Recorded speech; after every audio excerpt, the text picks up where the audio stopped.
I am from Galimpur. Right now I am pursuing BSc second year and I am also selected in Indian Air Force. So first of all, Jai Hind everyone. जय हिंद।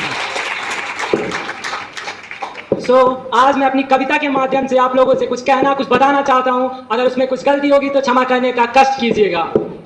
तो सर्वप्रथम मैं उनको शब्द चढ़ाता हूँ, हिंद जिनकी जान था, नाम हिंदुस्तानी जिनका मजहब हिंदुस्तान था।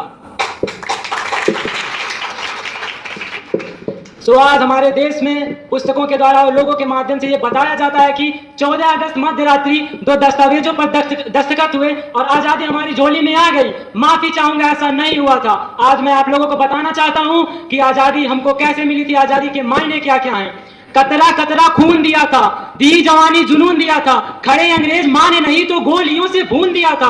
गोरियों के गाल नहीं थे, गोरियों के गाल नहीं थे, ना आवाज मजीरों की, खनखनाहट गूंजती थी सेल्यूलर में जंजीरों की। राजनीति से मिली नहीं है, राजनीति से मिली नहीं है, नहीं खरीदी पैसों से। सौदा लहू के मोल हुआ था भगत सिंह जैसों से। और माओ ने गोली खाई थी, और माओ ने गोली खाई थी बेटे लटके फंदों पर। आजादी की डोली उठी है कुर्बानी के कंधों पर। और आज अगर हमारे देश के लाल किले पर तिरंगा झंडा फहरता है तो उस तिरंगे से मैं कुछ कहना चाहता हूं, उस तिरंगे से मैं कुछ कहना चाहता हूं।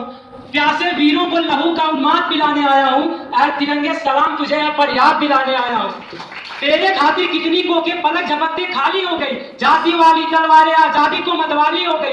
तेरे खातिर ज्वार उठा था बंदूकों की नदियों में, भगत सिंह ने उधम सिंह ने उधम मचाया लंदन वाली गलियों में। और आजाद भी क्या दीवाना था जिसने तुझसे प्यार किया। तेरे खातिर तिलक ने बागी अरक पार किया, तेरे खातिर लाला ने चलती बातें आगे कर दी, गोरी लाठी को टक्कर देने अपनी छाती आगे कर दी। और जलियांवाला बाग जिनका इनकलाब सुनाता है, उनकी दो सांसों के बल तू आज तलक लहराता है। और ये जो सरकारें, ये सियासत, ये सत्ता का गुरूर, विपक्ष की कमजोरी 5 साल 10 साल 15 साल की है। भूलिएगा मत कि हमारा भारत देश 5000 साल पुरानी सभ्यता है। जब इस दुनिया को चिन्ह ज्ञान तो क्या अक्षर ज्ञान तक मालूम नहीं था, तब तक हमने 4 वेदों की रचना कर दी थी। और इस मिट्टी की कोख से निकला एक पत्थर जिसे कोहिनूर कहते हैं, उसे खरीद सके इतनी हैसियत पूरी दुनिया के किसी दौलत में नहीं थी। और सिकंदर की शमशीर में इतना फौलाद नहीं था कि उसके किसी भी सैनिक के पांव की इतनी औकात नहीं थी कि इस मिट्टी के एक बिजर्रे को अपने माथे पर विराजमान कर सके। तब जाकर अल्लामा इकबाल ने लिखा था, यूनान रोम मिस्र सबा मिट गए जहां पे कुछ बात है कि हस्ती मिट्टी नहीं हमारी, सदियों रहा है दुश्मन जोरे जहां हमारा, सारे जहां से अच्छा हिंदुस्तान हमारा। मेरी सांसें, मेरा लहू मेरे बदन में रहा, मेरा देश हर वक्त मेरे चहन में रहा। मैं जब मरा तो अंदाज भी इतना गजब का था, उस वक्त भी ये तिरंगा मेरे कफन में रहा।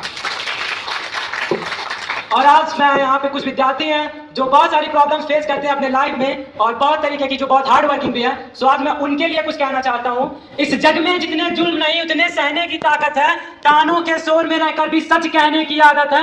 मैं सागर से भी कह रहा हूँ, तुम कितने कंकर फेंकोगे, मिटने वाला मैं नाम नहीं, तुम मुझको कब तक रोकोगे, तुम मुझको कब तक रोकोगे। सो जय हिंद एवरीवन, धन्यवाद।